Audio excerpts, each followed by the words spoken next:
Indian Wells reached a dramatic conclusion on the men's side of the draw as Taylor Fritz handed Rafael Nadal his first loss of the season to win the title.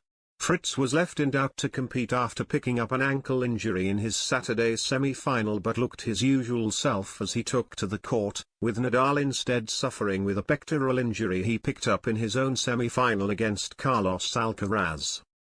It was a more straightforward affair on the women's side as Iga Swiatek needed just 80 minutes to beat Maria Sakkari 6-4 6-1 to lift her second consecutive title.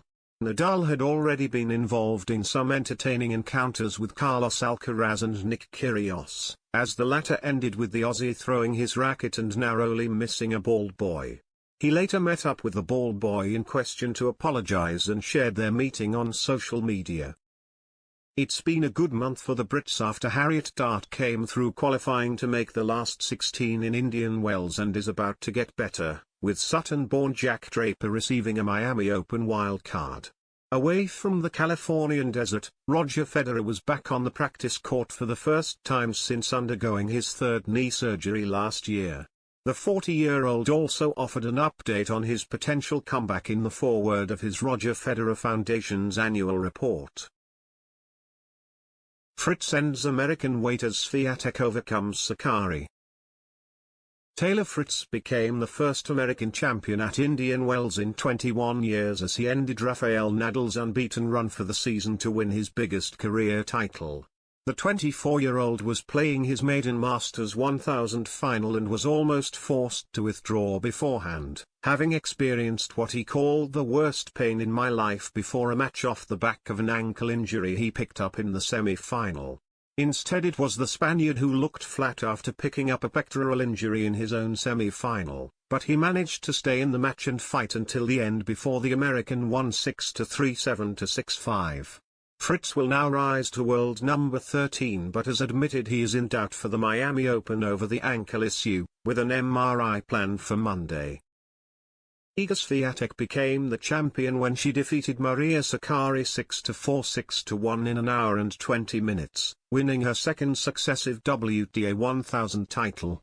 The Greek player had already overcome a massive hurdle by reaching the final, having always been stopped at the semi-final stage of the biggest tournaments including last year's French Open. The 20-year-old Pole will now rise to a career-high world number 2 while Sakkari follows closely behind with her own career high of number 3. Djokovic returns to world number 1 without playing. Novak Djokovic is back at the top of tennis despite being unable to compete in Indian Wells and Miami due to his unvaccinated status. The Serb was overtaken by Daniil Medvedev on February 28 after he lost to qualifier Yuri Vesely in the Dubai quarter-finals but has returned for his 362nd week at world number 1 after Gael Monfils defeated the 26-year-old 4-6 6-3 6-1 in the Indian Wells third round. Federer gives injury update as he returns to practice court. Roger Federer shared a first look at his return to the practice court last week as he posted a video of himself hitting forehands after getting the all-clear to start hitting again. The 40-year-old missed almost all of the 2020 season to undergo 2 knee surgeries and his return last year was short-lived as he played just 5 tournaments before deciding to have a third surgery after Wimbledon. The former world number 1 also offered a positive update on his potential comeback in the foreword of his foundation's annual report earlier in the week, saying his first comeback attempt last year gave him the motivation to get back to his best once more. After many months of battling injury, my return to the tour in March, after my first operation, highlighted and energized me to continue my tennis career. I'm grateful for every minute I was able to spend with my fans and tennis family on court. My experience in Doha illustrated to me that my journey as an elite athlete isn't over yet.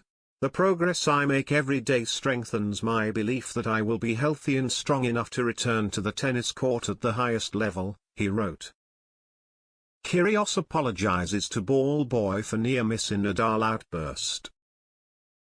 Nick Kyrgios was back in action for the first time since winning the Australian Open men's doubles title and equalled his career best showing in Indian Wells by reaching the quarter-finals where he faced eventual champion Nadal. The Spaniard narrowly came through their ninth meeting 7-6, 0-5 to 7-6 to 4, and Kyrgios threw his racket in frustration, which bounced up and just missed hitting a ball boy who moved out of the way. The former world number 13 was criticized for his actions but later apologized after watching back the footage, and reached out to the ball boy on social media before arranging a meeting with him for the following day, when he said sorry and gave him his racket.